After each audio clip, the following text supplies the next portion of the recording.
Da bi dobili pomoć od strane naše tehničke podrške kliknite na dugme Start. Preko tastature kliknite na slovo B i iz menija odaberite Brza daljinska pomoć. Sačekajte da se veza sa našim operaterom uspostavi. Brzina zavisi od vaše internet konekcije. Od našeg operatera dobićete sigurnosnu šifru, kod koji treba tačno ukucati i poslati. Šifra prikazana u videu je demonstraciona, a za svako povezivanje koristi se novi kod.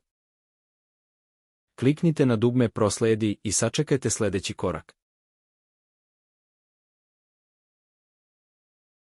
Sada se vrši povezivanje sa našom tehničkom službom.